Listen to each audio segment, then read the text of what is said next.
Bonjour à toutes et à tous, très heureuse de vous retrouver ce matin et merci de vous être connectés pour cette web TV d'Enedis consacrée ce matin à la mobilité électrique. Nous allons nous intéresser tout particulièrement à l'objectif de 100 000 points de charge ouverts au public courant 2022 dans un contexte, vous le savez tous, d'explosion de vente des véhicules électriques et des véhicules hybrides rechargeables. Alors je vous invite à interagir tout au long de cette émission avec nous, à nous envoyer vos questions via le chat de l'émission pour interagir avec les 12 invités qui vont se succéder ce matin sur ce plateau dans les différentes séquences de cette émission. Et pour introduire nos échanges, je suis sur ce plateau avec Pierre Guelmant, directeur des affaires publiques d'Enedis. Alors Pierre, pourquoi avez-vous choisi pour cette deuxième Web TV Enedis ce thème de la mobilité ? Bonjour.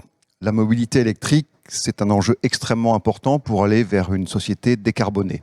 Et on en parle et on agit de plus en plus. Pour les Français, le véhicule électrique reste un sujet nouveau, pas ou peu connu, et c'est normal, il se pose un certain nombre de questions, dont la possibilité de se recharger. Enedis, gestionnaire du réseau de distribution, joue un rôle central, majeur. Véhicule électrique égale batterie, batterie égale recharge, recharge égale réseau. Ça tombe bien. Et donc l'ambition de cette deuxième Web TV, organisée en partenariat avec les Assises de l'énergie, c'est de faire échanger les grands acteurs, les principaux acteurs. Évidemment les parlementaires, merci à Damien Adam, Jean-Marc Zoulesi, mais aussi les constructeurs, les sociétés d'autoroutes, les fédérations, autour de quelques questions. D'abord, où est-ce qu'on en est ? Quel est le panorama et quelles sont les perspectives ? Et puis la deuxième question, c'est celle de la grande itinérance, avec ce point d'interrogation, Dunkerque à Toulon, mythe ou réalité. Dunkerque, petit clin d'œil amical aux Assises de l'énergie, puisque c'est la ville historique des Assises. Et puis, troisième question, les territoires, les mobilités du quotidien. Voilà le programme, et donc, sans attendre, place au débat. Eh bien, place au débat. Merci Pierre, et nous on se retrouve pour la conclusion de cette émission. Donc évidemment, posez toutes vos questions et nous accueillons nos premiers intervenants pour ce panorama de la mobilité électrique.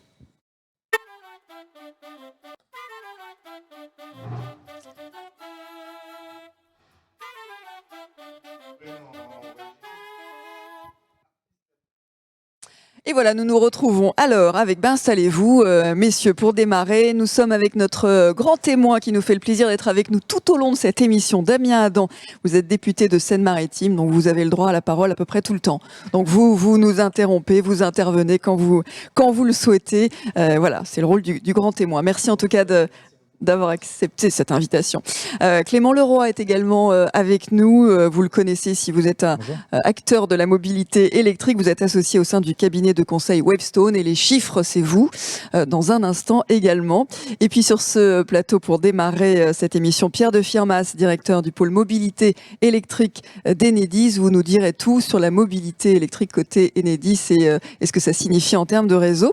Et puis nous sommes également connectés à distance avec Clément Molison. Clément Molison, vous devez être avec nous. Vous êtes délégué général adjoint de l'AVER, et oui, on vous voit, à l'Association nationale pour le développement de la mobilité électrique. Plus de 200 adhérents qui représentent tout l'écosystème de cette mobilité électrique. Merci Clément d'être avec nous également. Bonjour. Et bonjour à vous. Alors nous allons commencer avec l'autre Clément, du coup, Clément Leroy, un plateau avec deux Cléments. Je crois que c'est la première fois que ça m'arrive.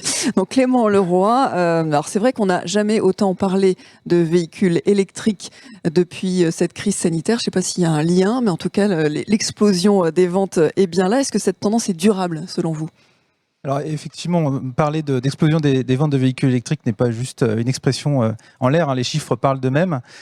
Aujourd'hui, on observe pour le mois d'octobre typiquement que les ventes sont en augmentation de 40 à 50% par rapport au même mois d'octobre l'an passé.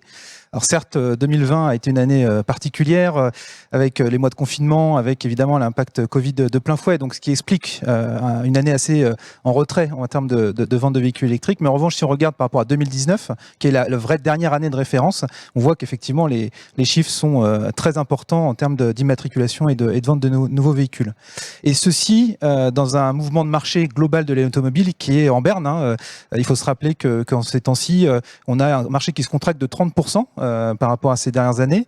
Alors en grande partie expliqué par les pénuries. Il y a 6 mois d'attente. J'ai un ami qui cherche un véhicule. Exactement. Il y a 6 mois d'attente pour en avoir donc un. Les constructeurs oscillent entre 3, 6, voire 9 mois dans certains cas, dans certains modèles un petit peu particuliers. Autant dire que c'est assez repoussoir pour le grand public, pour les achats. Et donc tout ceci vient aussi favoriser le développement du marché de l'occasion.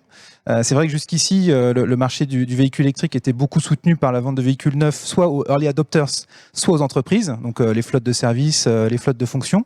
Et là, finalement, on arrive à la fin d'un cycle où ces véhicules arrivent en fin de contrat de leasing, par exemple, et donc vont rentrer dans un marché de seconde main, sur le marché de l'occasion, et donc ça va générer une nouvelle population qui va pouvoir accéder à ces véhicules.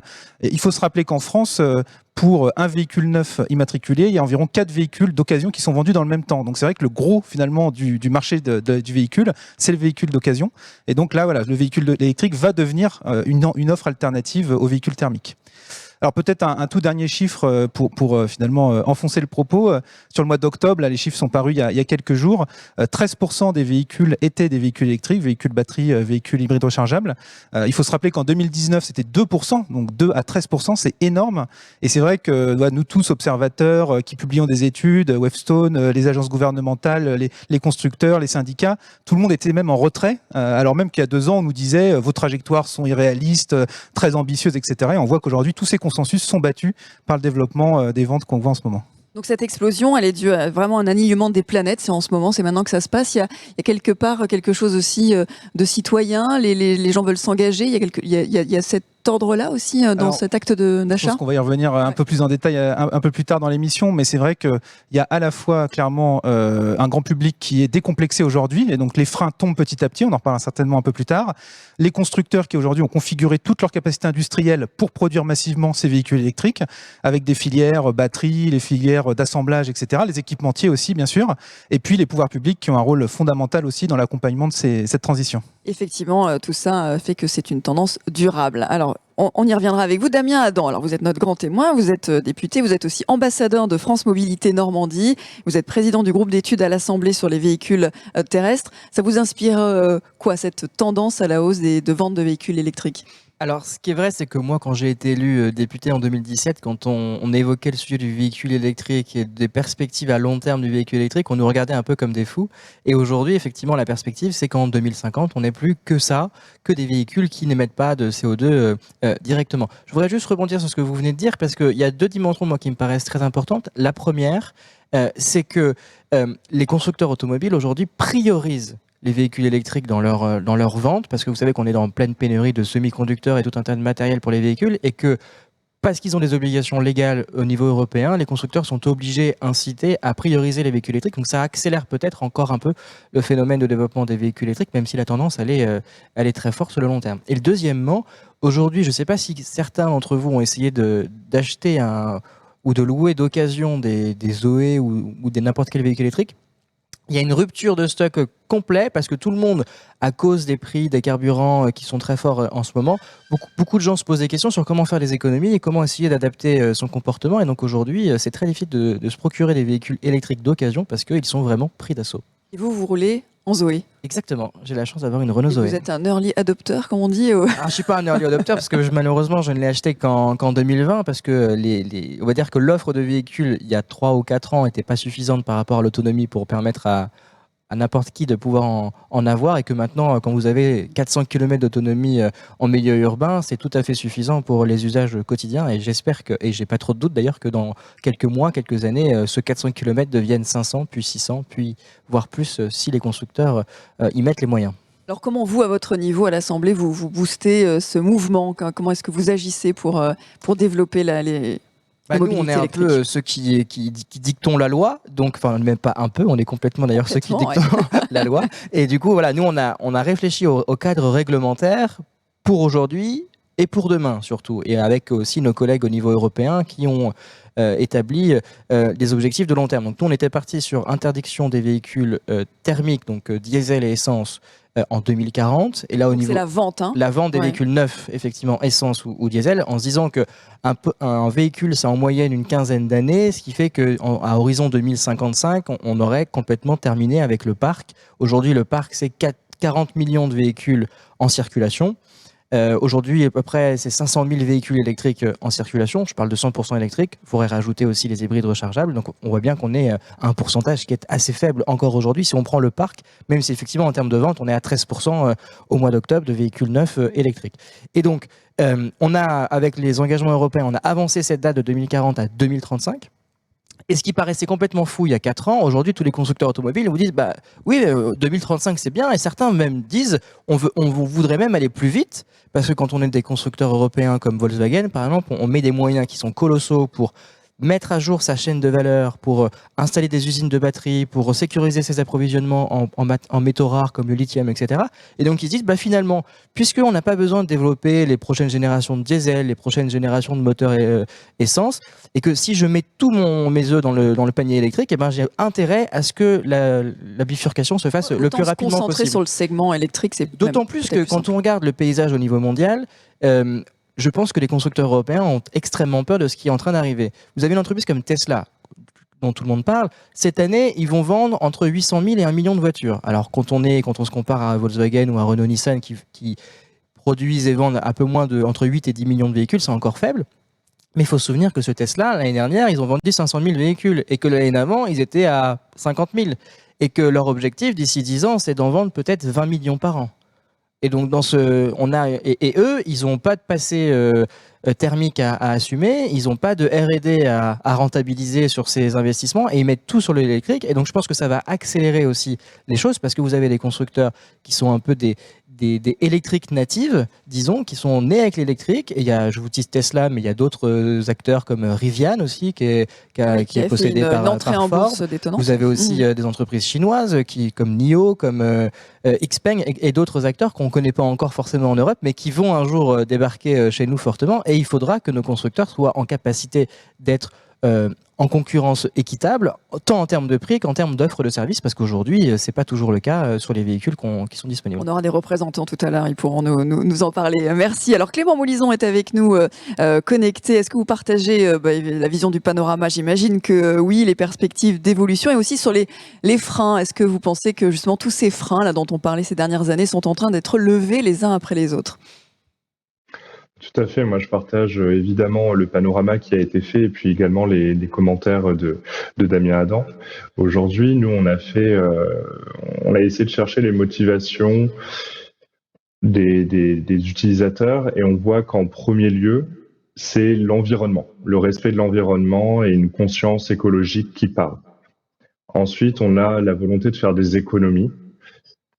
Et là-dessus, c'est vrai que les aides nationales comme locales sont d'un soutien assez important. Et puis enfin, on a la conduite et le choix du modèle. Et sur les modèles, c'est vrai qu'on a une diversification de l'offre qui a été très importante ces dernières années. On était environ à 60 modèles en 2018. Aujourd'hui, on est à plus de 200 modèles.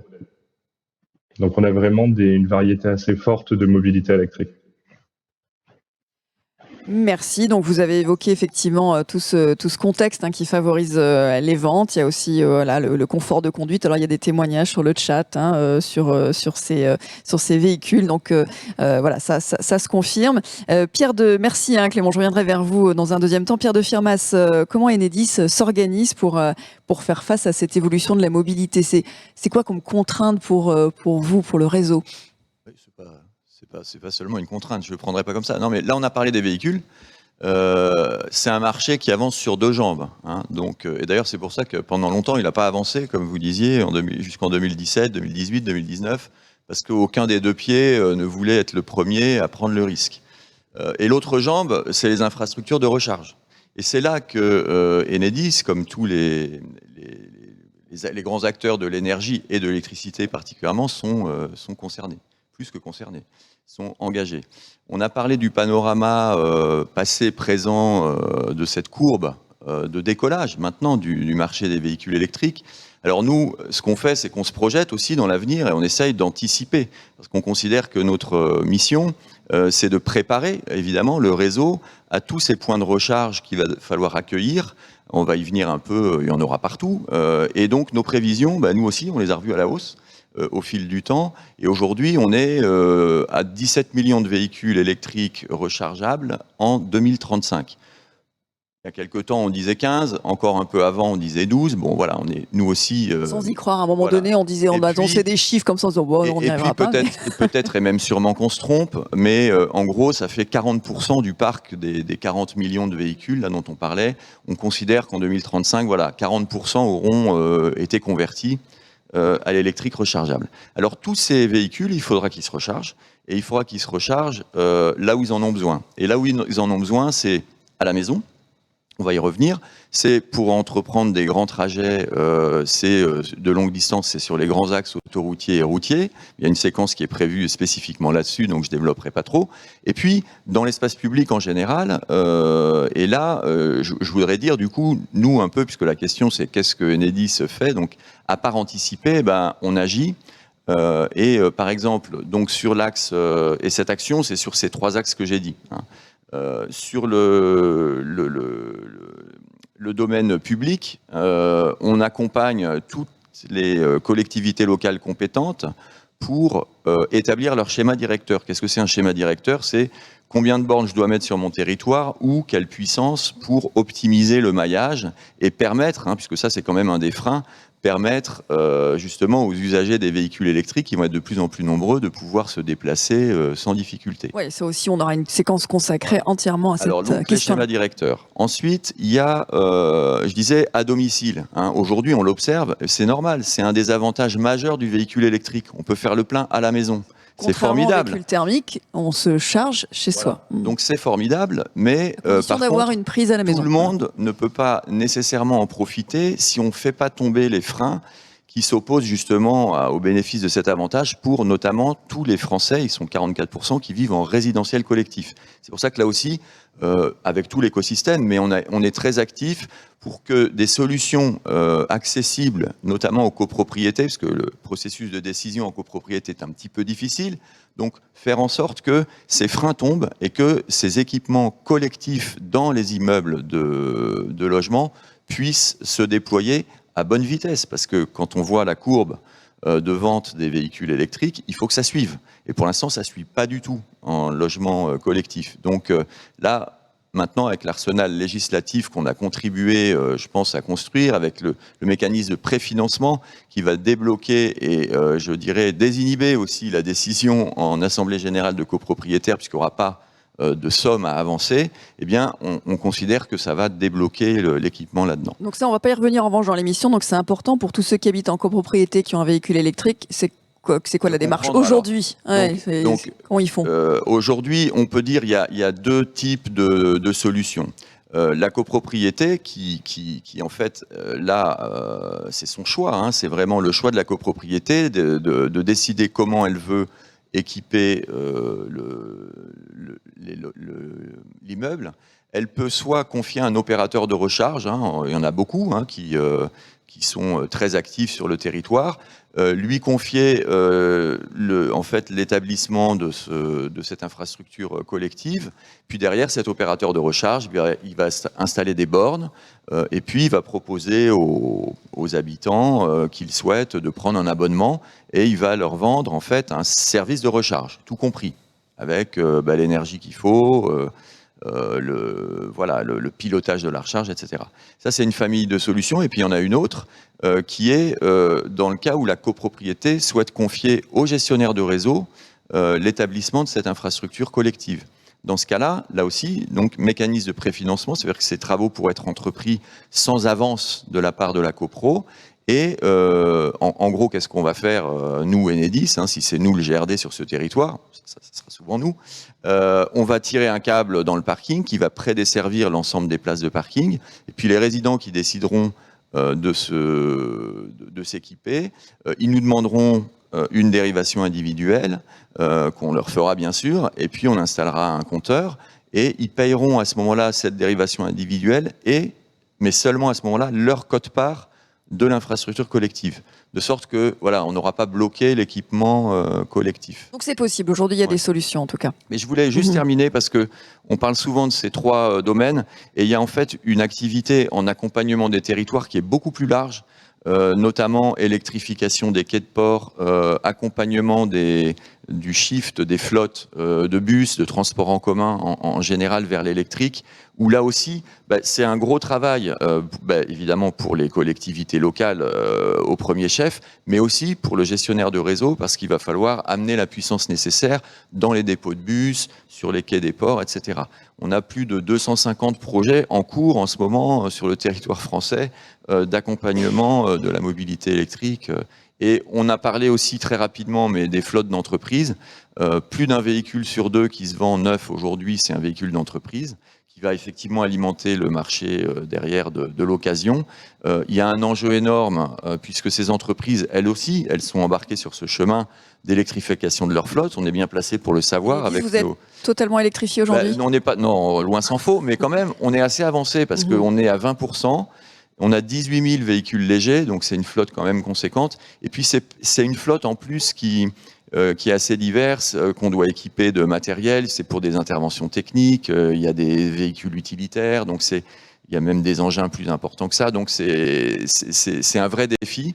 Et comme on est sur ce chemin de l'électrification de notre flotte, on apprend beaucoup et du coup on a une expérience qu'on peut mettre à profit de beaucoup d'entreprises qui demandent conseil, qui savent pas trop par quel bout prendre le truc, parce que comment elles électrifient leur site, c'est pas juste changer les voitures, c'est équiper les sites, c'est transformer le mode de relation de ces employés avec les véhicules de la flotte, etc. Donc c'est un gros chantier aussi, mais bon, ça nous passionne et donc on est en train d'y travailler aussi. Merci. Clément Molison, est-ce que, selon vous, on a évoqué plusieurs freins, est-ce que la multiplication des bornes de recharge partout sur le territoire, est-ce que c'est de nature, selon vous, à accélérer le mouvement?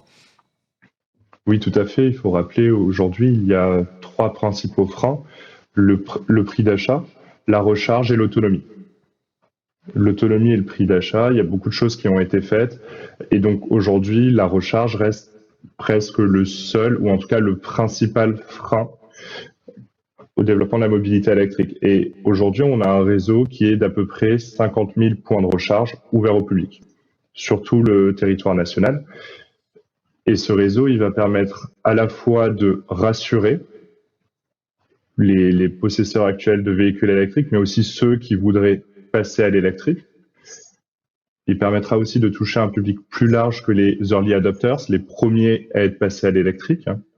En effet, les premiers acheteurs sont ceux qui ont les meilleures conditions, donc généralement qui ont un parc de stationnement chez eux.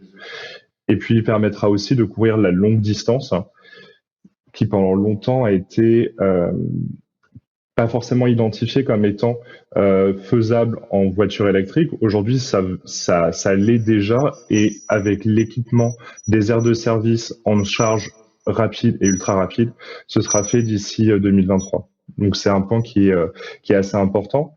Et puis un dernier point d'autopromotion, on a sur le sujet de la copropriété édité un guide sur la recharge en copropriété avec les acteurs de la filière. Et donc, j'invite toutes les personnes qui sont intéressées par le sujet à aller sur notre site pour consulter ces éléments. Sur le site de l'AVER. De l'AVER, avertrans.org. Merci beaucoup pour cette précision. Alors, on sent bien, Clément, que c'est peut-être un peu difficile de prendre sa boule de cristal et d'envisager l'avenir avec précision, mais pour autant, quel est votre regard sur l'avenir, sur les perspectives? Alors, je pense que tout ce qu'on vient de dire montre bien que la tendance est lourde, que ce n'est pas juste un phénomène ponctuel.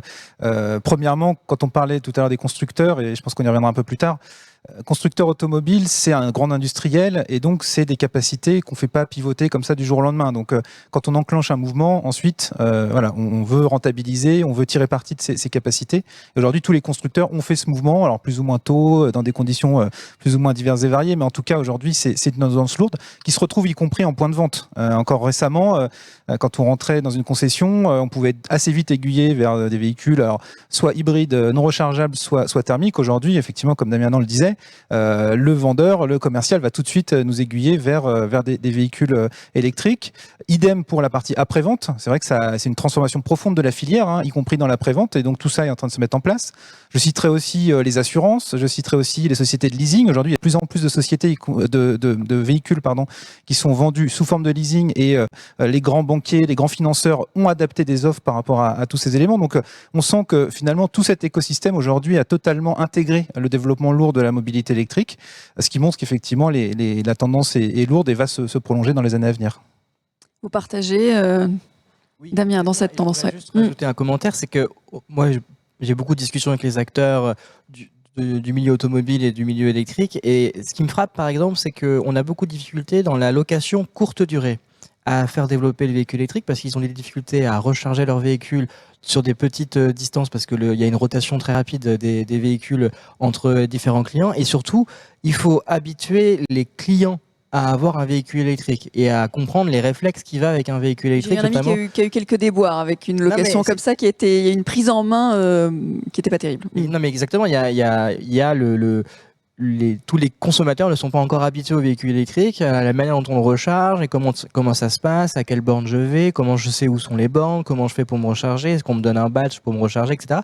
Donc ça fait partie des dimensions qui sont très importantes et qui sont aussi des corollaires chez les salariés. Parce que c'est un peu le même sujet, le consommateur devient un jour salarié s'il a de la chance et c'est aussi des choses qu'on voit qui sont difficiles à appréhender et qui sont difficiles pour les entreprises à faire en sorte que tous ces employés soient au courant des bons réflexes à avoir, que quand on rentre dans l'entreprise qu'il y a une borne, on se charge, on fait en sorte on peut libérer la borne quand elle est chargée, voilà, par exemple. Ce genre de bons réflexes qu'il faut apprendre à maîtriser, mais qu'on a appris à maîtriser sur le véhicule essence et diesel avec d'autres dimensions, parce que chaque véhicule a ses avantages et ses inconvénients. Et donc voilà, pour moi, c'est des dimensions qui sont très importantes, qui sont plus subtiles à appréhender, mais qui sont en même temps essentielles parce que dans cette transition, on sait qu'on va devoir tous y passer, mais tout le monde n'est pas encore complètement acculturé à ce que veut dire un véhicule électrique et à ses conséquences. Donc il y a quand même quelques ambassadeurs à former et ceux qui s'occupent de la location des voitures, c'est peut-être une porte d'entrée pour habituer les futurs clients. Pierre de Firmas, est-ce qu'il faudra demain autant de bornes qu'il y a de stations essence aujourd'hui pour rassurer les gens? En gros, ça va être quoi l'impact sur le réseau si on multiplie comme ça les bornes de recharge? Bon, c'est vrai que c'est une question qui intéresse en général, de savoir si le réseau va tenir, qu'est-ce que ça suppose de s'adapter à ces millions de points de charge. Alors, évidemment, pas tous accessibles au public, mais alors on peut faire une réponse assez simple pour expliquer que il y a deux dimensions. Il y en a une, c'est l'énergie. Donc on va transiter davantage d'énergie à travers le réseau, puisque évidemment ces véhicules électriques vont consommer de l'électricité qui aujourd'hui n'est pas consommée, donc il faudra la produire, mais ça c'est pas notre affaire. Mais ensuite, il faudra l'acheminer. Donc, de ce point de vue-là, on a dans nos projections à 2050, qu'on a publiées là au mois d'avril, on montre qu'en fait, alors ça dépend des scénarios, mais l'augmentation de la consommation entre maintenant et 2050 d'électricité, c'est, selon les scénarios, entre 0,5 et 1,2% par an. Donc, c'est des taux de croissance annuels qui sont significatifs, mais qui ne sont pas si impressionnants que ça pour un gestionnaire de réseau qui a connu les 30 glorieuses et des taux de croissance bien plus importants. Donc on a un premier point sur la partie énergie, augmentation de la consommation, qui ne nous inquiète pas. D'autant qu'on a un réseau, on dit souvent, on a un réseau en France résilient. Et on voit quand on discute avec nos pairs, notamment en Europe, c'est quelque chose qui nous envie un peu. Pourquoi ça? Parce que d'abord, je pense qu'on a fait un travail de gestion sérieux, d'investissement relativement sérieux au fil des décennies, mais aussi on a développé le chauffage électrique. Et donc on a dû développer un réseau qui a une capacité suffisante pour transiter toute l'énergie qu'il faut, enfin toute l'électricité qu'il faut, pour chauffer quand même pas mal de logements, etc. Ça, c'est une singularité qu'on a par rapport à d'autres acteurs européens. Entre parenthèses, ça fait aussi que sur cette route de l'électrification des usages, on part d'un peu moins loin sur la partie chauffage que d'autres. Mais il y a la deuxième dimension, qui est sans doute la principale, qui est l'appel de puissance. On parle souvent du pic, parce que en fait, un réseau, pour qu'il tienne, il ne faut pas simplement qu'il achemine l'énergie tout le long de l'année, il faut qu'au moment où l'appel de puissance sera le plus élevé, c'est 19 heures en gros, le gros pic c'est 19 heures. C'est 19 heures l'hiver, quand on a le chauffage électrique en France comme c'est notre cas. Et donc là, on a une bonne nouvelle avec la mobilité électrique, c'est qu'effectivement ça consomme de l'électricité, mais c'est un usage pilotable. C'est intéressant, parce qu'il y a des usages qui sont moins pilotables que d'autres. Celui-là, il est pilotable. Alors ça nécessite quelques aménagements, mais on peut décider on n'a pas tout de suite besoin, toujours, de se recharger. Et donc, on peut caler, par exemple, la nuit, dans les heures creuses, ce qu'on appelle les heures creuses, donc quand les autres usages de l'électricité sont plus en sommeil, on peut là localiser l'essentiel de la recharge. Si bien qu'en fait, toujours selon nos projections, on se dit, si on faisait rien, on pourrait avoir un pic de consommation qui pourrait augmenter de 10 gigawatts. Hein, c'est beaucoup. Aujourd'hui, on est à 80 gigawatts à peu près de pic. On pourrait avoir cette augmentation justement à 19h les jours d'hiver. Mais la bonne nouvelle, c'est qu'on ne va pas faire ça. On va se débrouiller et on va réussir. Alors, c'est pas que Enedis, hein, parce que c'est beaucoup les fournisseurs, évidemment, qui envoient ces signaux de consommation. Et puis, côté marché, les bornes, etc., le V2G, les véhicules électriques qui sont intelligents. On a aussi notre compteur Linky qui permet finement de voir la consommation en temps réel et donc de faire des ajustements de pilotage aussi en temps réel. Donc on n'a pas d'inquiétude, en résumé, sur le fait qu'on pourra passer ces pics. On est rassuré sur le... Alors, il y a beaucoup de questions. On arrive presque à la fin de la séquence. Alors, il y a aussi des interventions. On me demande s'il va y avoir des nouveaux business pour Enedis sur le sujet de la mobilité électrique dans ces projets d'activité nouvelles. Oui, parce que la mobilité... Alors, business, bon, c'est pas un mot forcément qui va très bien avec notre mission de service public. On n'est pas là pour vendre quoi que ce soit. Par contre, des activités supplémentaires, l'élargissement de la mission de service public, ça oui. Je viens de parler du pilotage de la recharge. On a tout un tas de démonstrateurs en France qu'on fait tourner avec des partenaires, des constructeurs évidemment, des partenaires d'opération de la recharge, etc. Pour travailler sur le smart grid. Qu'est-ce que ça veut dire? Le V2G, je viens d'en parler, c'est pas complètement mature, mais c'est quand même une belle promesse pour l'ensemble de l'écosystème de se dire, quand j'aurai 17 millions de batteries, dont la plupart seront connectés au même moment à mon réseau de distribution, je peux quand même envisager des choses. Faire de l'agrégation pour... Voilà. Il y a déjà des choses qui se font, alors nous, de façon expérimentale, mais aux Pays-Bas, par exemple, ou en Norvège, mais les Pays-Bas sont assez avancés, donc ils font des services systèmes, alors d'effacement, etc., avec justement en regroupant des véhicules électriques de façon un peu massive, ou localement des optimisations. Donc ça, c'est un type d'activité nouvelle. J'ai parlé du résidentiel collectif. Mine de rien, si la copro choisit la solution de confier au GRD l'infrastructure collective, c'est un prolongement en fait du réseau de distribution qu'on va faire. Hein. Donc c'est un nouvel actif, c'est une nouvelle activité aussi, parce que nous, on est habitués à travailler en voirie. Là, dans un immeuble, en milieu privé, ça pose d'intéressantes questions. Donc voilà, ça aussi, c'est une activité nouvelle. Et puis, il y en a beaucoup d'autres. Il y en a beaucoup d'autres. Alors, j'ai juste une question. Le comptage aussi, hein, parce que le comptage, c'est un truc... nous, on a l'habitude, hein, Enedis, c'est quand même le cœur de notre mission. Mais tout d'un coup, on a cette mobilité électrique qui arrive, avec des données partout, dans les bornes, dans les véhicules. Et tout d'un coup, le comptage, c'est questionné. On pourrait s'imaginer de compter... Alors nous, ça nous bouscule un peu. Tout ça, il faut qu'on y travaille et ça donne lieu à des activités nouvelles, effectivement. Alors peut-être très rapidement, une dernière question avant de conclure. Je vois Clément, parce qu'on vous voit, hein, Clément, sur ce plateau Hoche de l'Athènes, donc je vous passerai la parole, mais vraiment très rapidement.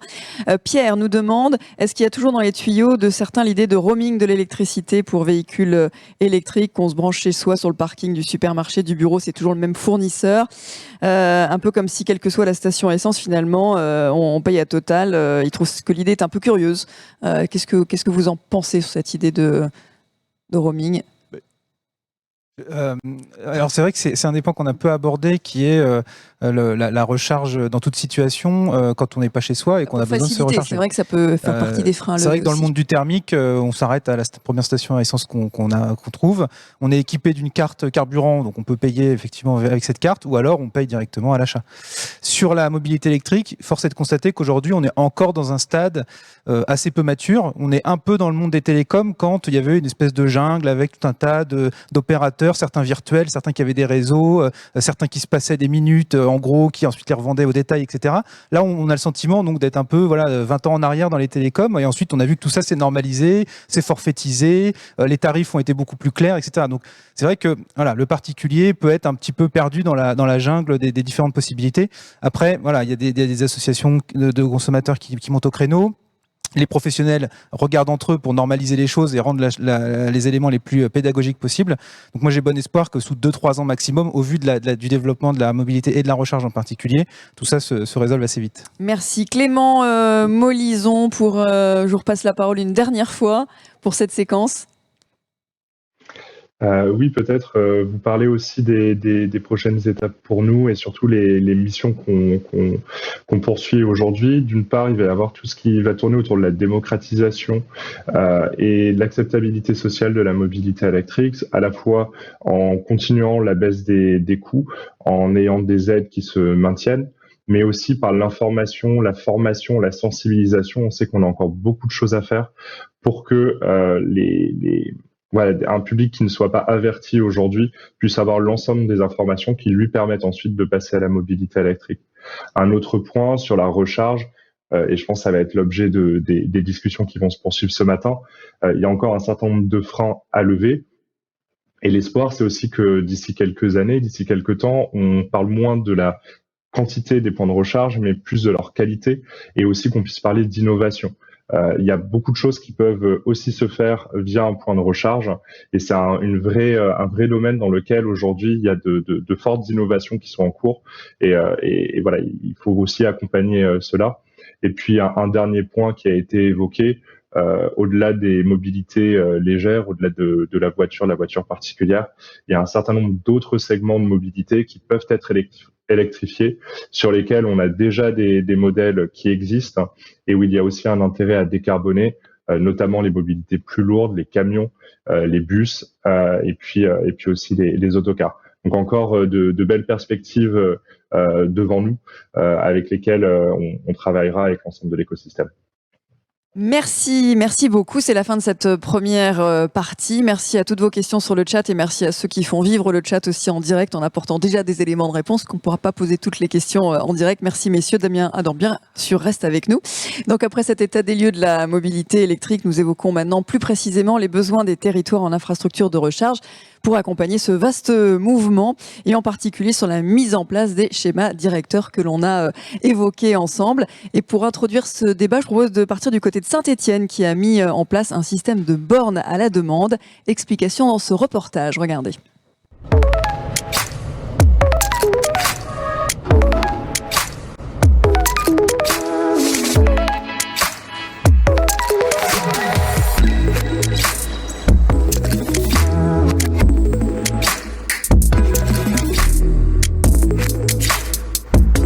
À Saint-Étienne, on est une ville de design, donc on s'appuie sur le design d'usage qui vise à partir de la demande des citoyens pour installer des bornes de recharge pour véhicules électriques. Donc chaque citoyen est invité à nous faire sa demande, nous dire où sont ses besoins pour que la collectivité, en partenariat avec l'entreprise privée, installe là où les bornes seront les plus utiles pour tout un chacun.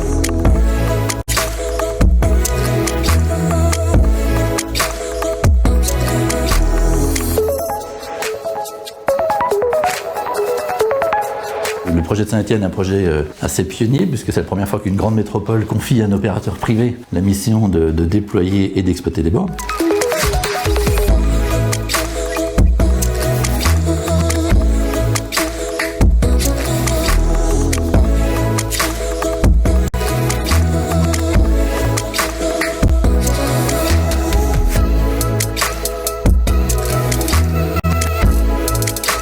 La solution e-Totem répond complètement à mon besoin. Je n'ai plus d'appréhension lorsque je roule. Les bornes sont à proximité les unes des autres. Ça montre bien qu'on peut faire des recharges selon où on se situe sans faire des grands détours.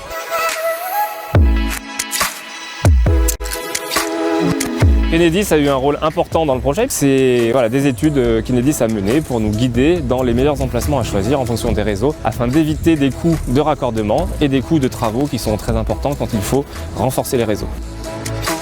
Avec Enedis, c'est une forte collaboration sur ce projet de Saint-Étienne, une collaboration qui s'est faite en amont, d'abord pour identifier les sites qui techniquement étaient les plus intéressants à équiper. Donc là, il y a eu tout un travail de sélection des sites qui s'est fait, en collaboration bien sûr avec la métropole. Et après, il y a eu une démarche d'accompagnement pour que les raccordements se fassent dans les meilleures conditions techniques et de délai. Donc on a travaillé effectivement en équipe avec des interlocuteurs d'Enedis pour évidemment que ça se passe dans les meilleures conditions.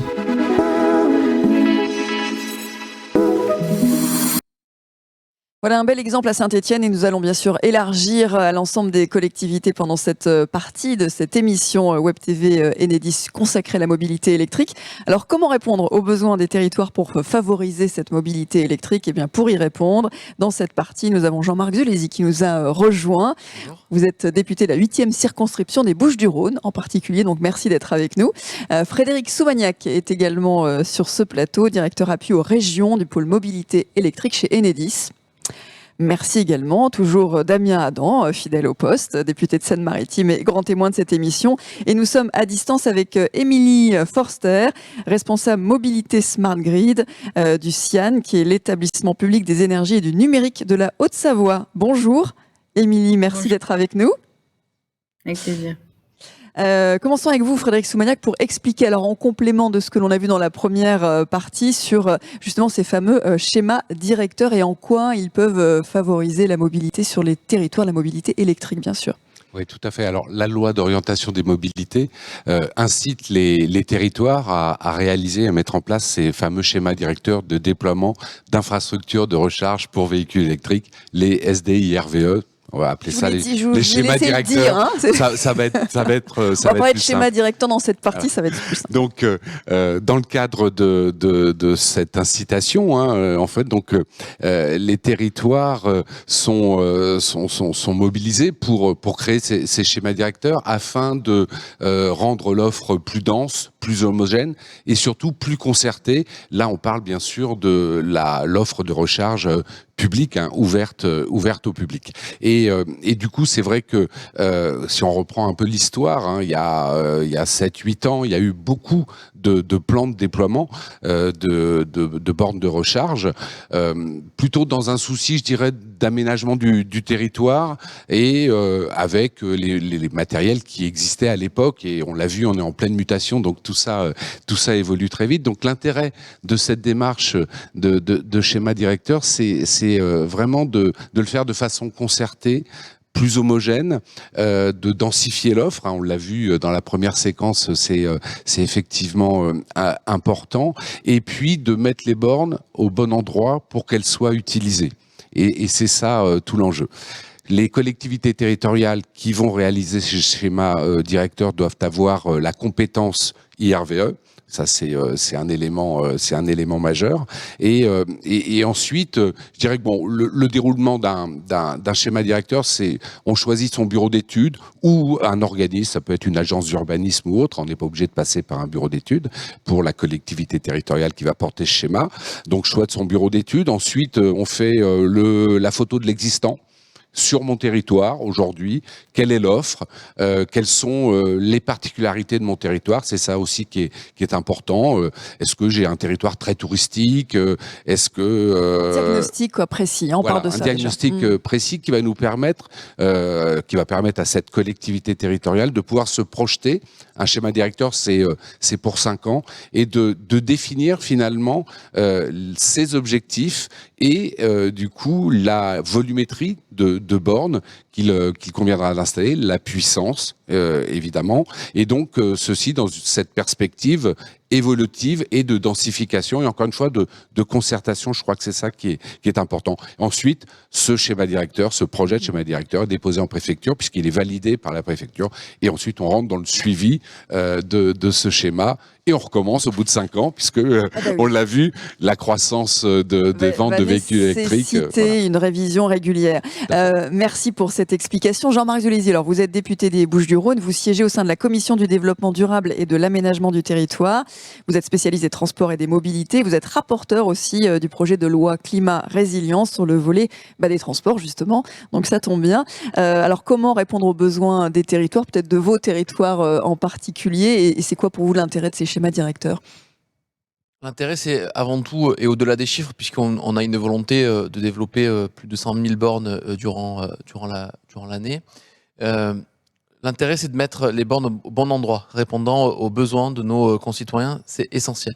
Parce que il faut qu'on soit en capacité de répondre à cette peur, à cette crainte qu'ont nos concitoyens de ne pas pouvoir charger leur véhicule. Et c'est avant tout ce critère-là qui fait que beaucoup de nos concitoyens ne vont pas vers le véhicule électrique. Et de bien dimensionner, parce que quand on arrive et que la borne est déjà prise, aussi, c'est un frein. Ouais. Donc il faut que ça soit bien dimensionné, il faut qu'on ait un type de borne qui soit adapté. Je prends l'exemple, par exemple, sur les voies d'autoroute, il faut qu'on soit en capacité d'avoir des bornes de recharge rapides. Et pour cela, je crois qu'il faut aussi travailler sur l'innovation. Comment est-ce que la data, la donnée, est en capacité de fournir des informations, en capacité de comprendre le besoin de nos concitoyens, mais aussi d'améliorer le réseau, d'améliorer les bornes de recharge. Et donc c'est la raison pour laquelle moi, dans le cadre de la loi 3DS qui va arriver, la loi de décentralisation, je porterai une mesure visant justement à ouvrir de manière plus large les données de ces bornes de recharge. C'est essentiel pour, en fin de compte, affiner le maillage de ces bornes de recharge. Parce que les véhicules électriques, ce sont des ordinateurs embarqués, donc ils sont capables d'aller gérer justement toutes ces données pour amener la voiture au bon endroit au bon moment. Donc c'est ça l'idée.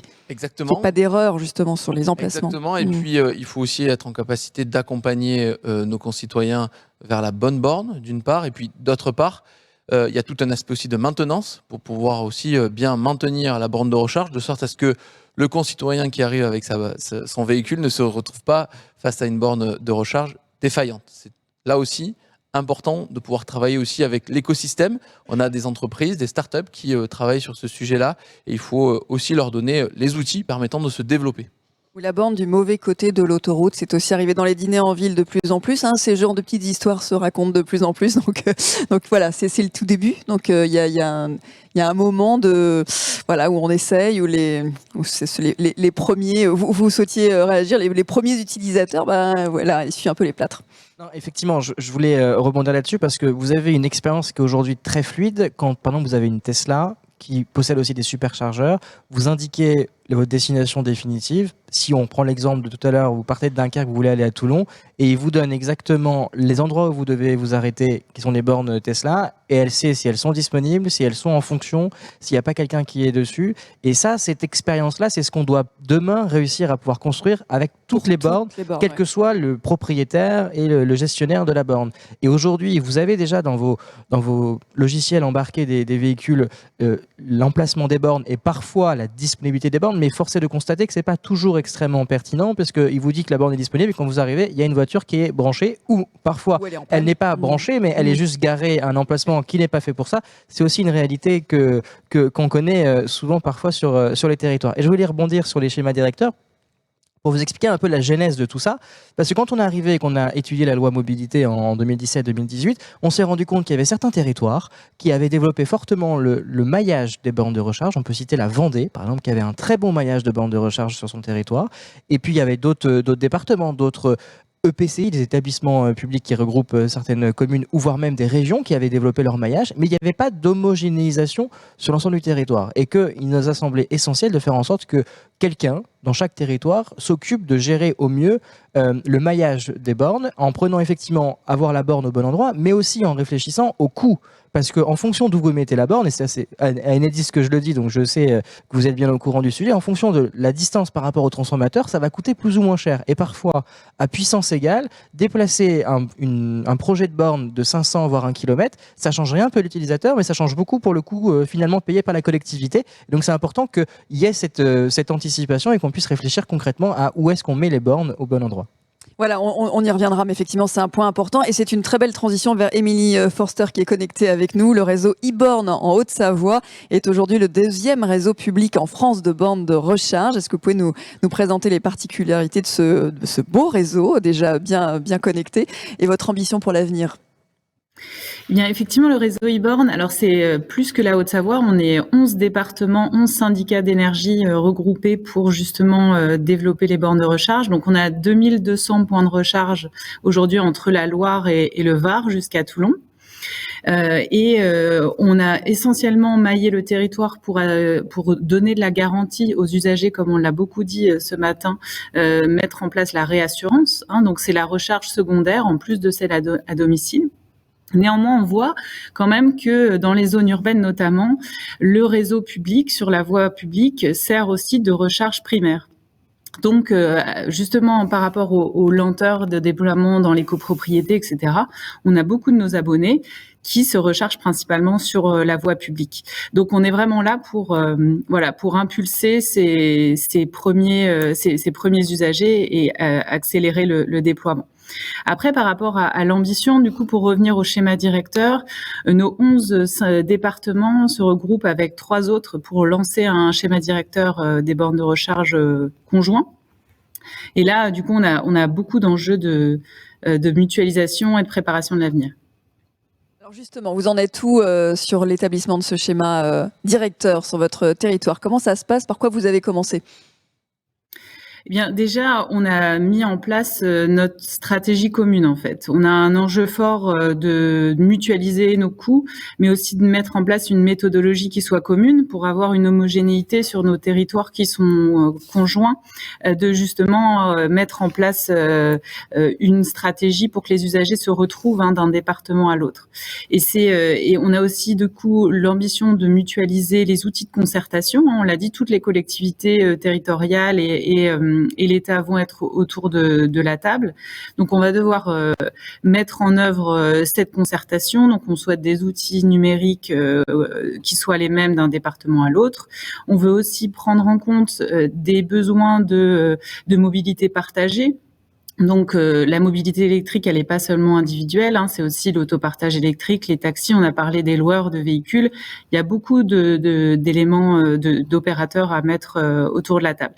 Et donc, le schéma directeur, pour nous, ça va être un enjeu de définir d'une part, de planifier les déploiements pour que les besoins soient remplis, mais aussi de définir entre les offres privées et le public comment on va réussir à réaliser ces déploiements.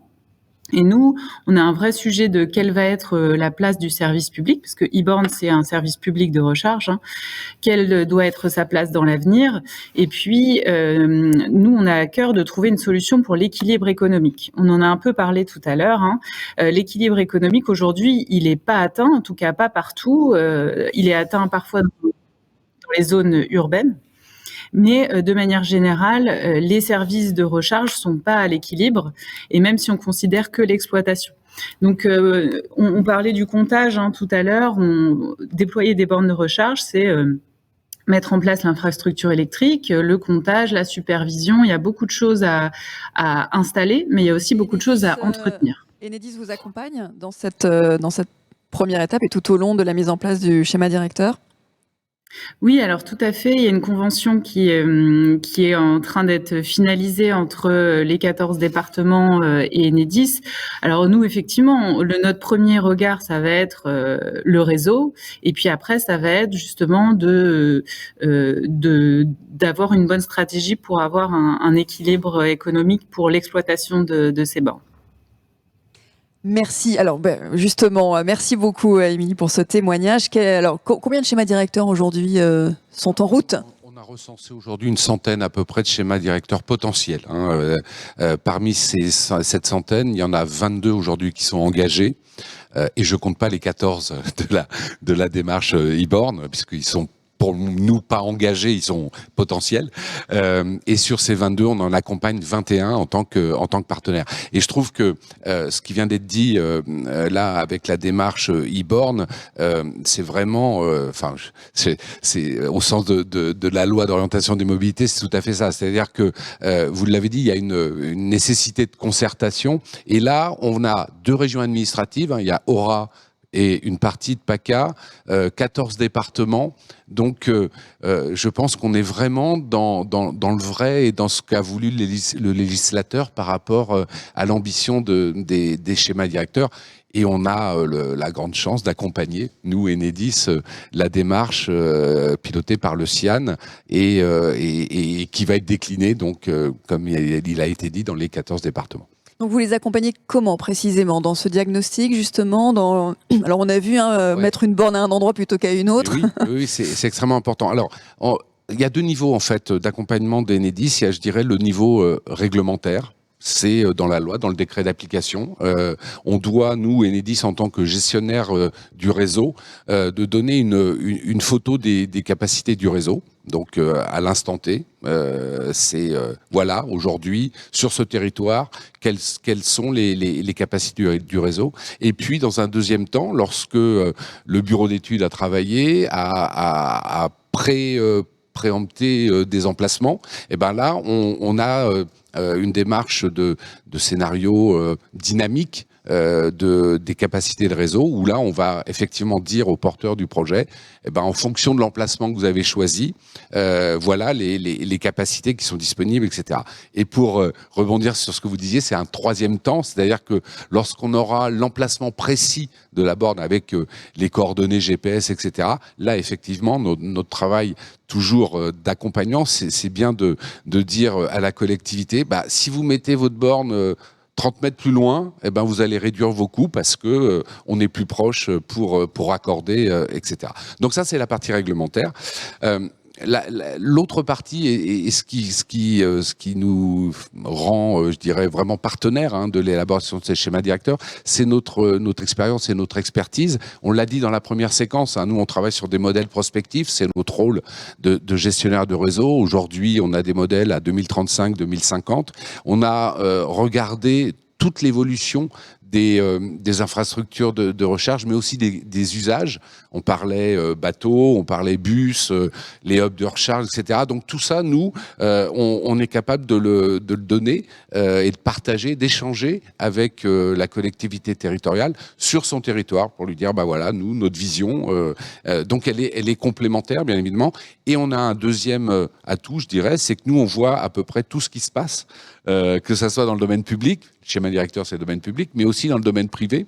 Les autoroutes, on en a parlé, mais aussi les centres commerciaux, oui, ouais. C'est pour ça que je développe pas plus, le résidentiel collectif, etc., les hubs de recharge, les flottes d'entreprises. Donc voilà, nous, on est capable de dire, bah, finalement, peut-être que votre ambition est de mettre une borne ici, mais c'est peut-être pas utile parce qu'il y a un centre commercial juste en face et il va avoir 10, 20 bornes.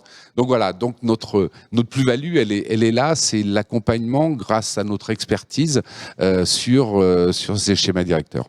Il y a une question sur le chat pour vous, Émilie Forster. Je vous invite à répondre directement sur le chat ou dans vos équipes pour lister les 14 départements concernés par e-borne. Merci à tous ceux qui font vivre, et notamment à Charles-Antoine Gauthier aussi, la FNCCR, et qui nous partagent en plus des liens sur e-borne, justement. Donc merci de faire vivre le chat en parallèle de cette émission. Juste, vous citez la FNCCR, on partage nos informations sur les schémas directeurs avec la FNCCR, avec la Banque des Territoires, ce qui nous permet d'avoir une bonne visibilité de tout ce qui va être engagé. Et dans la task force interministérielle, je sais qu'on regarde avec attention nos tableaux de bord qui permettent d'avoir de la visibilité sur ce qui va se passer dans les 1 an, 2 ans qui viennent. Ah oui, il y a plein de questions, on arrive déjà à la fin, c'est fou, ça va trop vite. Jean-Marc Zoulézy, est-ce que ça va assez vite selon vous? Alors, il y a plein de questions, on nous dit il y a aussi les tramways, les trolley, les bateaux.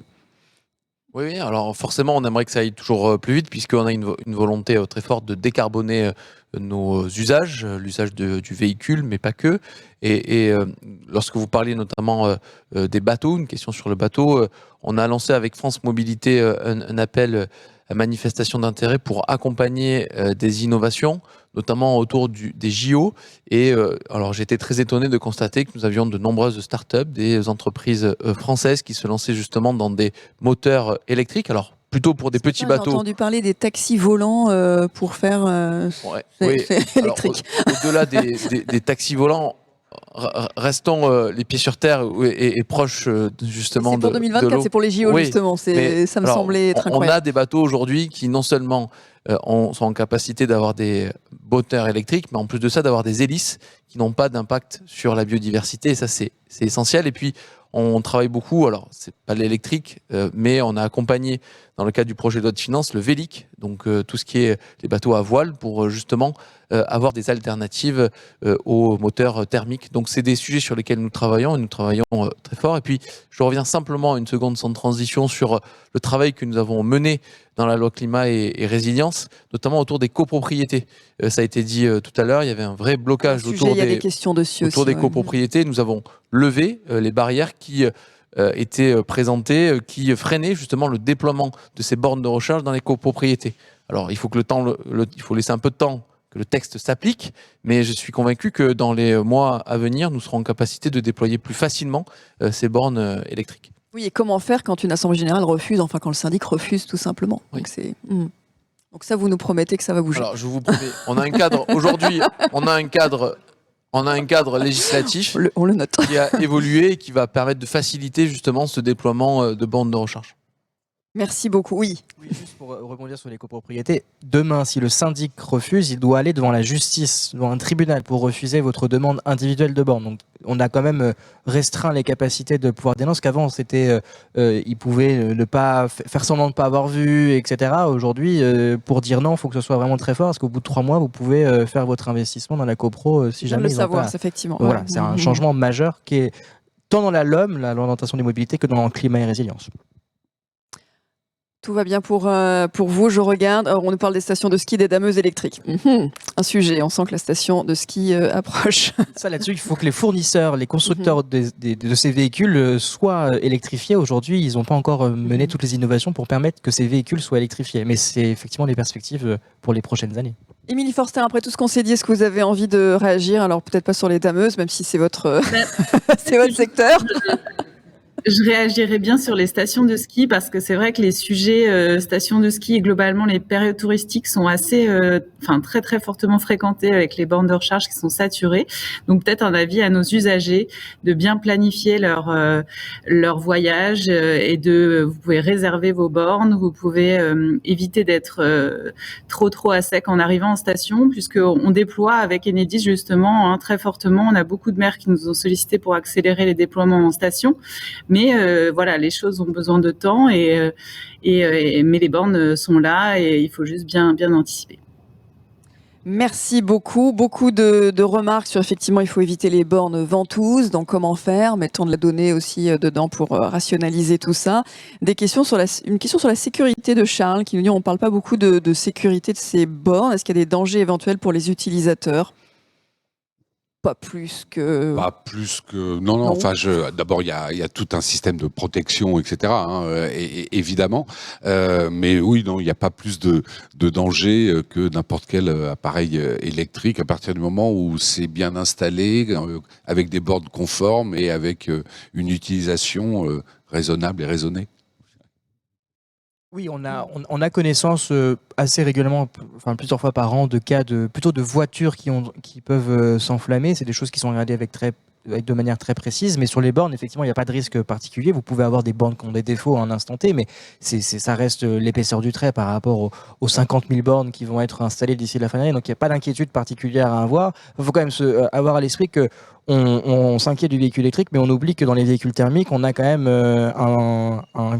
un réservoir avec 50 litres d'essence qui peut s'enflammer en quelques dizaines de secondes. Donc voilà, il faut toujours aussi mesurer le fait que le risque, il est peut-être pas forcément là où on le croit. De ce qui est nouveau et c'est... Voilà. Pour terminer, ce serait sympa. Mais il y a quand même des points de vigilance qu'on doit suivre de très près, notamment sur des bornes de recharge installées dans des parkings souterrains. Donc là aussi, c'est quand même quelque chose qu'on regarde de très près, de sorte à ce qu'on soit en capacité de donner des arguments permettant d'avancer ensemble et que, bien entendu, l'optimisme qui règne puisse perdurer dans les années à venir. Et on va terminer sur cette note d'optimisme. Merci à tous. Merci Émilie Forster d'avoir été connectée avec nous depuis la Haute-Savoie, du coup. Merci beaucoup. Merci à tous. Et je vous propose maintenant une séquence dédiée, la 3e de cette émission, à la longue distance. On en a beaucoup parlé, il y a des questions. Et pour introduire les échanges, voici une synthèse des enjeux de la mobilité électrique sur autoroute. Regardez.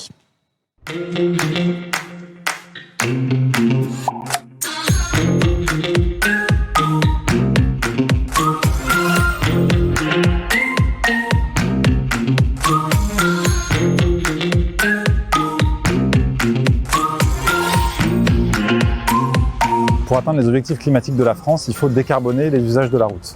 Et pour ça, la solution pour les véhicules légers, c'est le véhicule électrique à batterie. Et pour convaincre les ménages de passer à l'électrique, il faut installer des bornes à très haute puissance sur l'ensemble des aires de service du réseau Vinci Autoroute.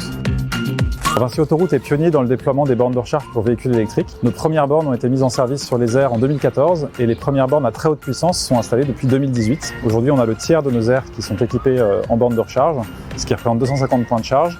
Et l'objectif, c'est de déployer des bornes sur l'ensemble des aires de service du réseau Vinci Autoroute d'ici 2023. Ce genre d'installation de recharge à très haute puissance, ça prend environ 2 ans aujourd'hui à mettre en service. Il y a 1 an d'appel d'offres pour sélectionner l'opérateur et 1 an de raccordement. Ce que nous sommes en train de faire avec Enedis, c'est de faire en sorte que le raccordement soit fait en parallèle de l'appel d'offres, ce qui permet de gagner quasiment 1 an dans le déploiement.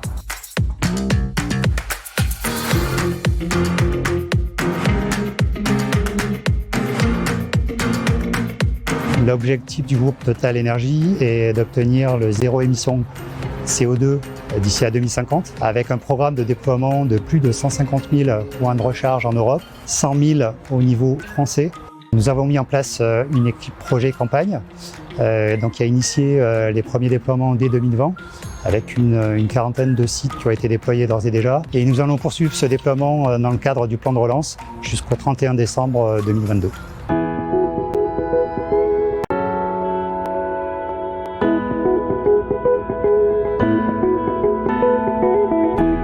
Aujourd'hui, nous avons 75 stations sur le réseau autoroutier français réparties sur les aires d'autoroute. Cela représente 350 bornes et ce déploiement va bien sûr se poursuivre à un rythme accéléré, aussi bien sur le territoire français que sur l'ensemble du territoire européen.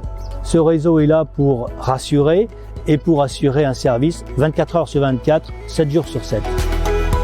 Enedis est un grand partenaire pour nous. Très rapidement, nous avons eu une mobilisation, une adhésion complète, aussi bien au niveau national qu'au niveau des directions régionales. Et on recevait une pleine adhésion de leur part pour mettre en œuvre tout ce qui était nécessaire à une réalisation rapide sur ce réseau autoroutier.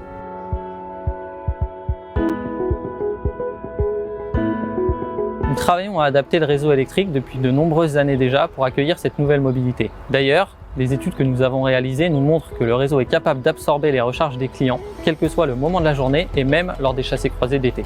Comme dans tous les projets d'envergure, plus on anticipe les demandes, plus les travaux seront courts. Aujourd'hui, environ 75% des aires ne nécessitent pas des travaux d'envergure. Pour les 25% des aires restantes, on travaille d'ores et déjà avec les sociétés d'autoroutes et les opérateurs pour anticiper ces demandes. Au final, tous les sites devraient être équipés d'ici 2023 grâce à ces anticipations.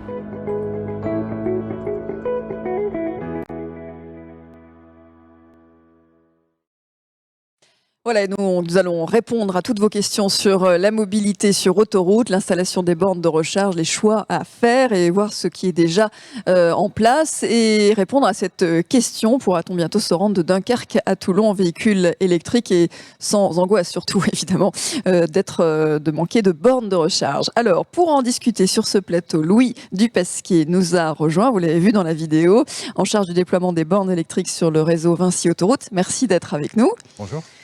Luc Chausson, vous êtes directeur des projets stratégiques et ça inclut bien sûr tout l'écosystème de la mobilité électrique pour le groupe Volkswagen.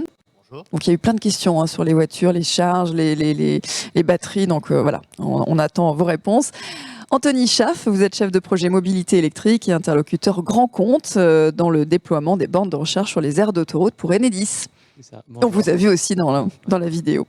Et à distance, nous sommes connectés avec Jérémy Maestracci, qui est responsable du développement écosystème véhicules électriques pour Stellantis. Et Stellantis, vous allez nous en parler et peut-être dire 2 mots sur Stellantis, qui regroupe plusieurs marques automobiles aujourd'hui. Bonjour à tous. Jérémy. Merci d'être avec nous. Alors, on va commencer par l'état des lieux sur les autoroutes et en particulier sur le réseau de Vinci. Donc, les sociétés d'autoroutes ont pour objectif, on l'a rappelé tout à l'heure, d'équiper 100% des aires de service en réseau de bornes de recharge d'ici 2023. Et vous êtes particulièrement investi dans les bornes de recharge à haute puissance chez Vinci, puisque c'est quand même ça qui va participer de l'expérience client. Vous en êtes où aujourd'hui ? Alors, donc comme ça a été rappelé dans la vidéo, aujourd'hui on est à peu près la moitié de nos aires de service qui sont équipées en bornes de recharge à haute et très haute puissance. Et donc l'objectif, effectivement, c'est pour le réseau Vinci Autoroute d'arriver à la couverture de 100% de nos aires de service en bornes ultra rapides d'ici 2023. De plus poser la question quand on prend sa voiture électrique qui va nous indiquer les bornes, mais on sait qu'on en trouvera partout. Exactement. Alors l'enjeu pour nous chez Vinci Autoroute, le comment, on l'a bien expliqué dans la vidéo. Il faut peut-être redire un peu pourquoi on fait ça. Aujourd'hui, le secteur des transports, c'est le tiers des émissions de gaz à effet de serre de la France. Elles viennent à 95% par la route. Il y en a 20% qui est fait sur autoroute.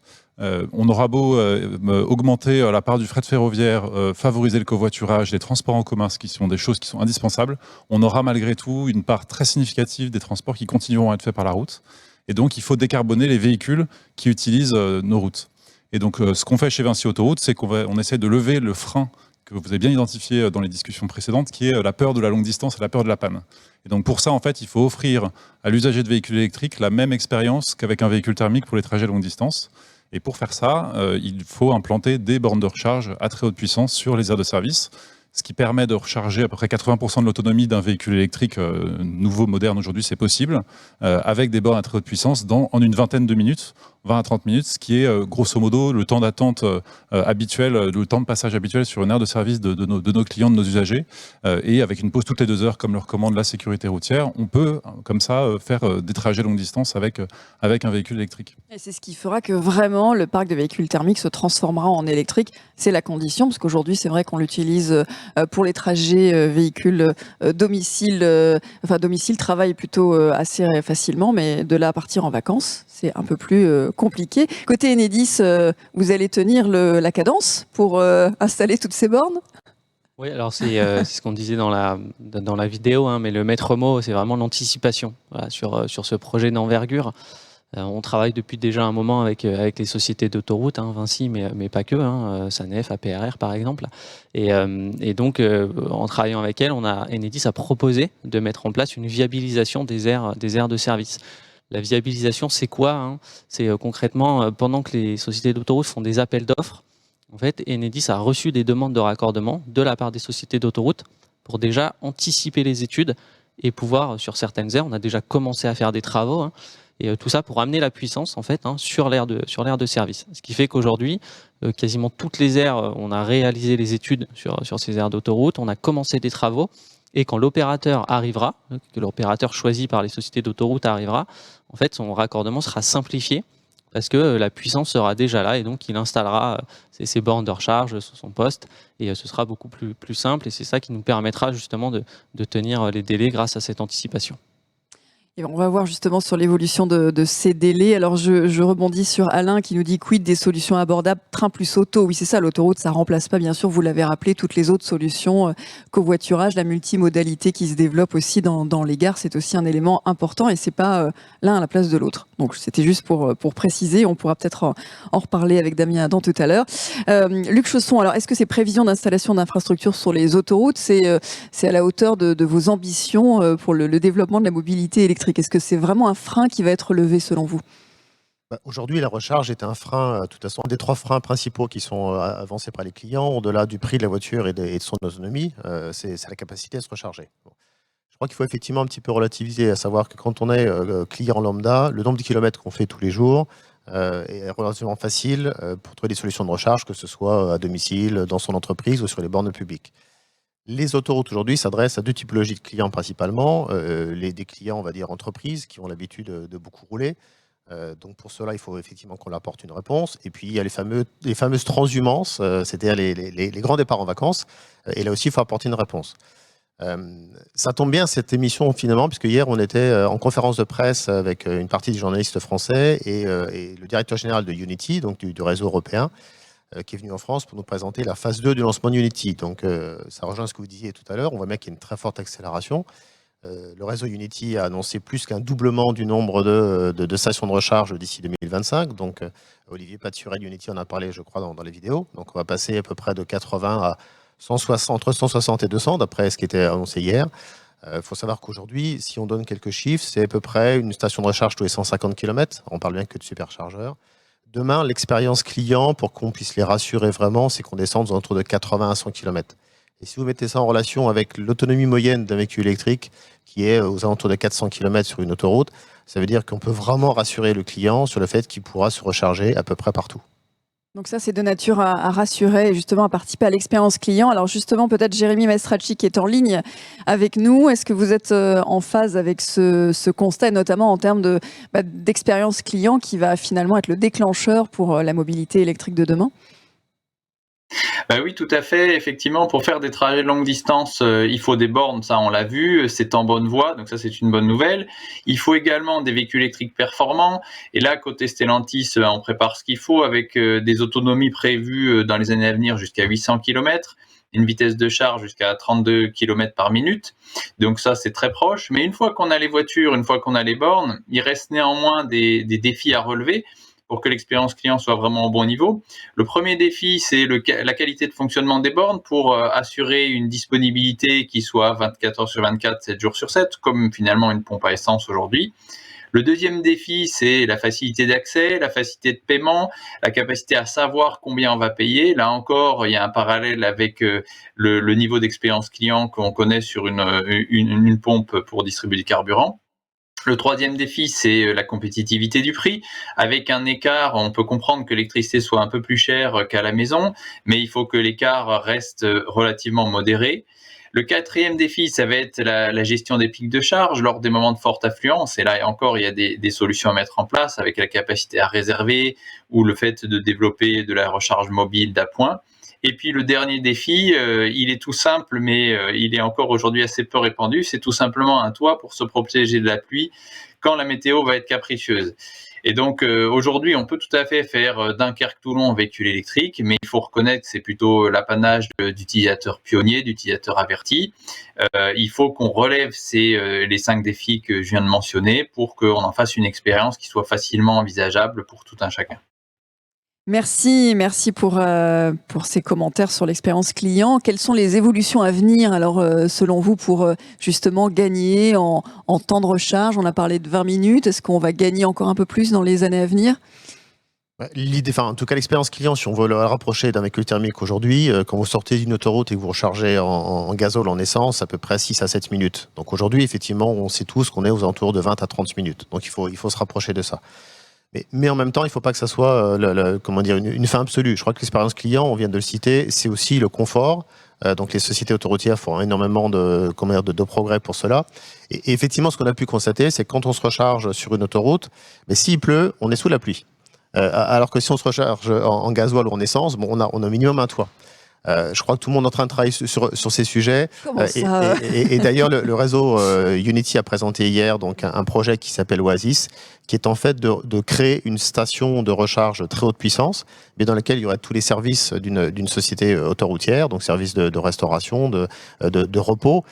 Et l'expérience client, c'est ça aussi. Je ne crois pas que ce soit quelque chose d'absolument fondamental de dire on va mettre 5 minutes. Parce que quand on s'arrête sur une aire de repos, on prend tous du temps pour s'occuper des enfants quand on est en période de loisirs, ou alors quand on est en déplacement professionnel, on va tous passer des coups de téléphone, on va regarder les mails, et finalement 15-20 minutes, c'est tout à fait acceptable, et ça permet un peu de se reposer. Donc travaillons sur l'expérience d'accueil, et je pense que ça sera un grand pas pour nos clients. Donc il y a tout un service autour des aires d'autoroute qui vont devenir des oasis de demain. Et vous allez nous protéger de la pluie quand même ou... Effectivement, ça c'est un point qui est très important et qu'on a tout à fait noté. Alors c'est vrai qu'historiquement, les premiers déploiements qui ont été faits, notamment par Unity, ce sont des bornes qui ne sont pas couvertes par des hauts-vents. Aujourd'hui, tous les nouveaux déploiements que nous faisons sur nos aires de service, c'est un critère obligatoire. Il faut qu'il y ait un haut-vent pour couvrir, se protéger du soleil dans le sud et se protéger de la pluie quand il y en a. Ça, c'est effectivement une demande très forte des clients et qu'on a bien noté. Sur les aspects de maintenance aussi et de caractère opérationnel des bornes, c'est aussi des critères que nous mettons très fortement dans nos appels d'offres.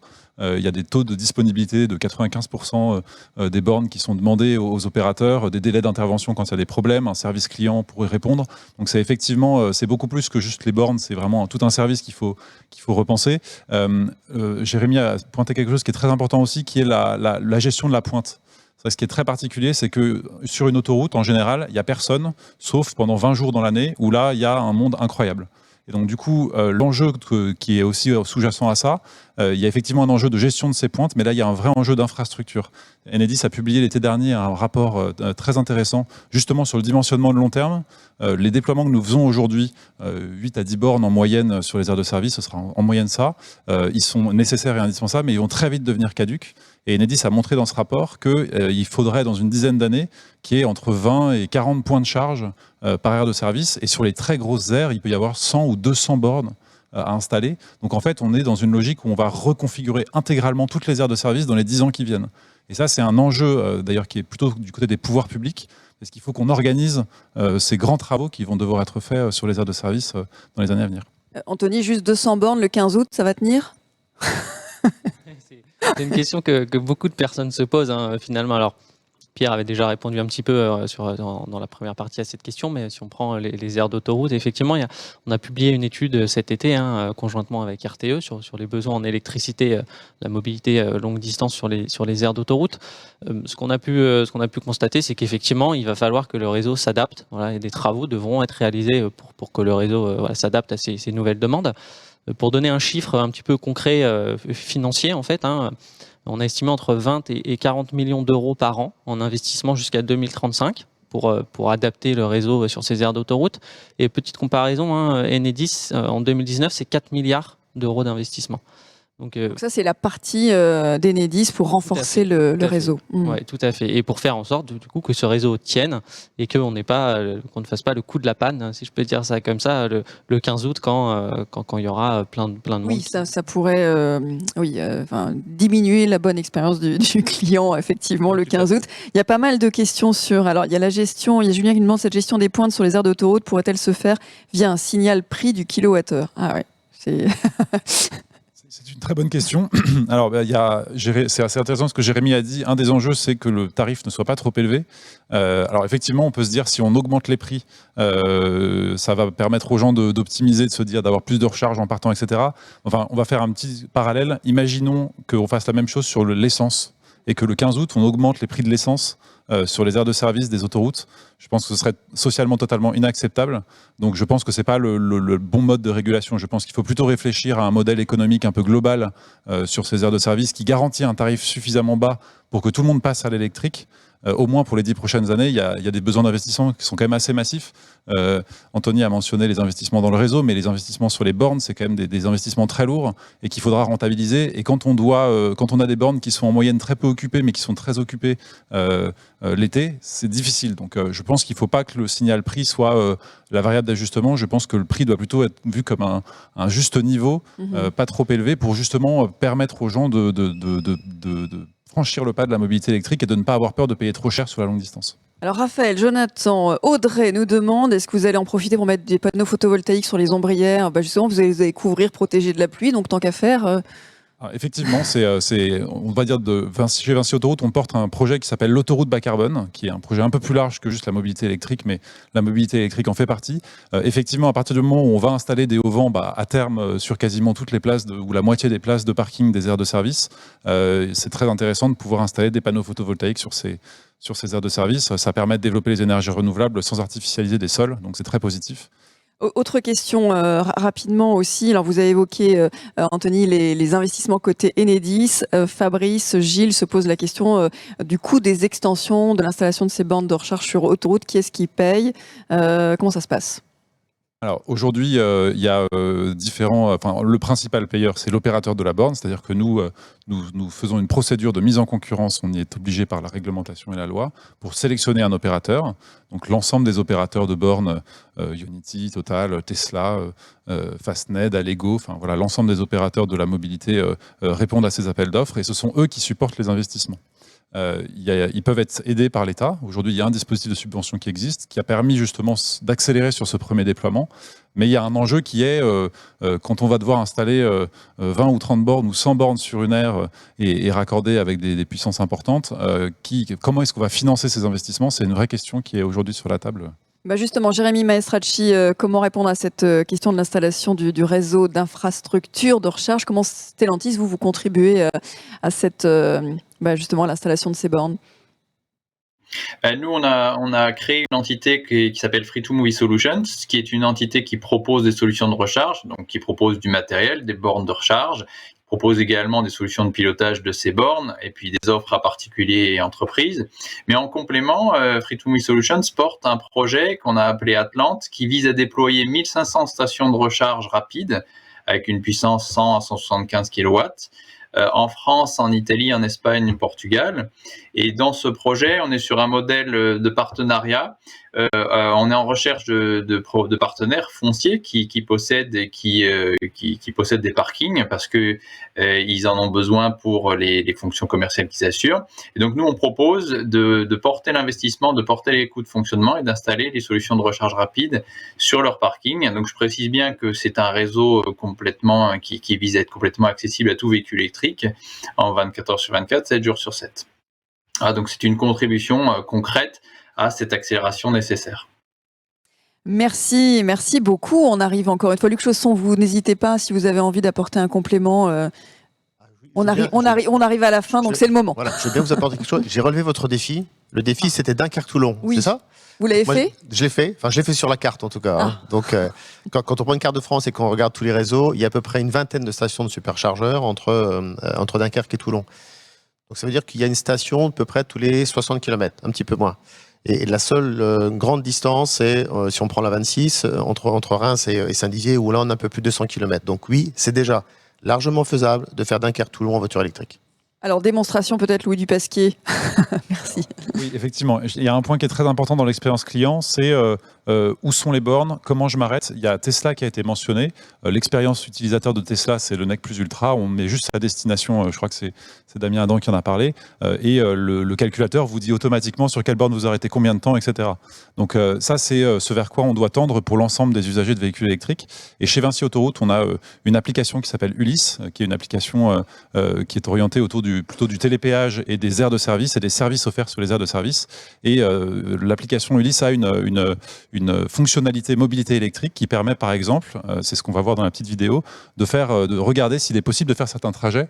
Alors, elle a démarré un peu tôt, donc il faut la remettre au début si c'est possible. On peut la remettre au début, c'est possible. Mais donc cette application, alors moi je vais parler uniquement de la partie du réseau de Vinci Autoroute qui est entre Marseille et Lyon sur ce trajet-là.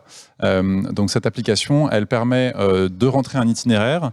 Donc ça donne les choses classiques d'un itinéraire. Donc vous voyez là, c'est ce que je suis en train de faire sur le téléphone. J'ouvre l'application Ulysse, je vais rentrer mon trajet, donc je vais aller à Marseille. Vous n'avez pas joué Dunkerque à Toulon, vous avez fait Marseille. J'ai fait la partie du réseau qui est la mienne, qui est de Vinci Autoroute, sinon c'est pas très sympathique pour mes camarades, collègues des autres sociétés d'autoroutes. Donc là, je crée mon itinéraire, il va me donner des informations classiques, par exemple entre Lyon et Marseille, il y a 300 km. Il faut que je fasse une pause de 30 minutes, c'est une recommandation. Il y a un petit bouton recharge sur lequel j'ai appuyé. Et là, en fait, j'ai un petit symbole qui va m'expliquer les aires de service qui sont équipées de bornes de recharge. Donc cette aire est équipée, c'est une aire Ionity. Je vois les points de recharge, je vois qu'ils sont disponibles, je vois la puissance. Est-ce qu'on a le prix qui va s'afficher? Justement, c'est Raphaël qui nous pose la question, comme sur les autoroutes avec les comparaisons de prix. Je vais y venir, pas encore. Donc là, on voit qu'il y a une deuxième aire 200 km plus loin, qui est également une aire Ionity. Donc on va pouvoir faire ce trajet avec 2 stations, par exemple, et choisir la station sur laquelle on va s'arrêter en fonction de son autonomie, etc. Et l'autre paramètre qui est très important, c'est aussi le paiement de la recharge. Aujourd'hui, c'est un peu compliqué, il y a plein de cartes différentes, etc. Justement, il y a une question sur la normalisation. À quand une normalisation technique? Alors, ça tombe bien, voilà, vous allez répondre à toutes les questions. Alors, je ne sais pas si j'aurai réponse à toutes les questions, mais en tout cas, ce qu'on a prévu chez Vinci Autoroute avec cette application Ulysse, c'est que dès le début de l'année prochaine, on pourra payer sa recharge électrique dans le cadre de son abonnement au télépéage pour avoir une offre intégrée de mobilité longue distance. Et finalement, il y aura un moyen de paiement sur cette application qui permettra de simplifier aussi ce parcours client. Et sur le volet technique, alors il y a un frein aujourd'hui qui est identifié mais qui est en passe d'être relevé, c'est que la tarification est faite en euros par minute, ce qui est pas très logique. La logique, c'est de faire de l'euro du kilowattheure, exactement comme on paye notre essence en euros du litre. C'est un problème de normes techniques sur des compteurs en courant continu. Je vais m'arrêter là sur la technique, mais c'est quelque chose qui est en passe d'être résolu et on pense que l'ensemble des opérateurs nous ont indiqué qu'au cours de l'année 2022, ils arriveraient à faire des tarifications en euros du kilowattheure, ce qui sera beaucoup plus lisible pour les usagers. On nous dit les bornes Tesla n'accueillent pas les autres véhicules. Est-ce que dans toutes les 60 km, c'est des bornes Tesla ou c'est des bornes tout véhicule? Non, ce que j'ai annoncé, c'est des bornes tout véhicule. Voilà, précision. Donc voilà. Peut-être un mot sur une innovation technologique, c'est ce qu'on appelle le plug and charge, puisque vous parliez de carte il y a quelques minutes. En fait, on est en train d'introduire des évolutions sur les véhicules électriques. Et donc, dans les mois qui viennent, on n'aura plus besoin de cartes sur les véhicules les plus modernes, puisque la borne et le véhicule vont se parler l'un avec l'autre avec des procédés d'échange informatique. Et donc, elles se parleront toutes seules et ça rechargera immédiatement, sans carte, avec le bon tarif. Et le client recevra directement sa facture par voie digitale. Formidable. Formidable. Voilà, nous avons fait le tour quasiment de toutes les questions. Désolé s'il y en a encore d'autres. Nous arrivons à la conclusion. Un grand merci à tous les quatre, à Jérémy Estracchi qui est également à distance et qui était avec nous pendant cette dernière partie sur les autoroutes. Merci beaucoup. Nous arrivons à la conclusion avec Damien Adam et Pierre Guelmant qui nous rejoignent.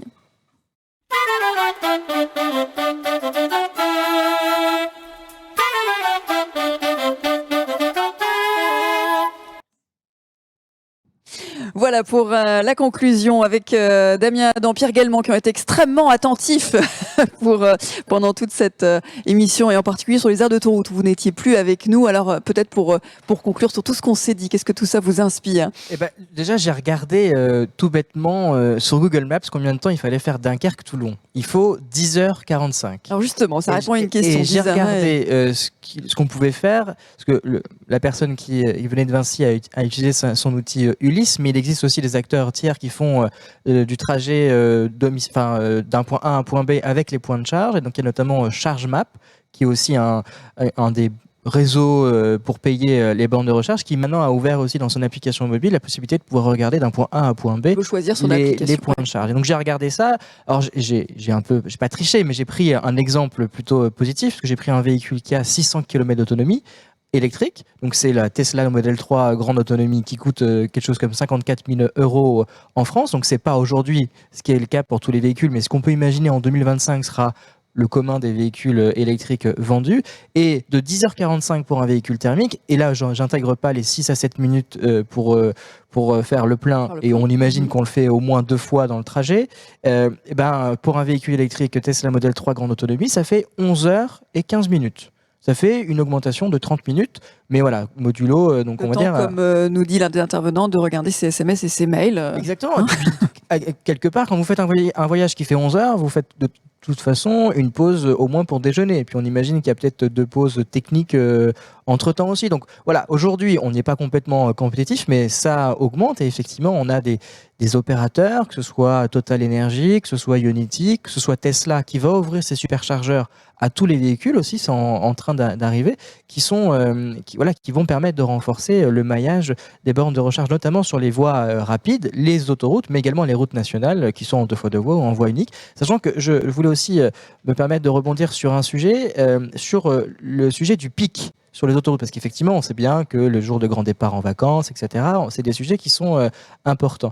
Là aussi, Tesla, aux États-Unis, là pour le Thanksgiving, vous savez, la fête annuelle qui fait que beaucoup d'Américains bougent en voiture, ils ont mis en place une gratuité des superchargeurs aux heures creuses pendant ce week-end de Thanksgiving, pour justement lisser un peu la problématique du pic de consommation et du pic de présence sur ces bornes de recharge. Je trouve que ça, c'est des logiques qui sont intéressantes, non pas en augmentant le tarif, comme ça a pu être suggéré tout à l'heure sur le 14 juillet ou le 15 août, mais plutôt essayer aux heures creuses d'offrir un petit incentive, comme on appelle, pour essayer d'inciter les gens à faire un choix autre. Et aussi pour continuer à favoriser le train. On a parlé des autoroutes, mais voilà, je sais que vous êtes un grand voyageur en train, c'est ce que l'on m'a dit.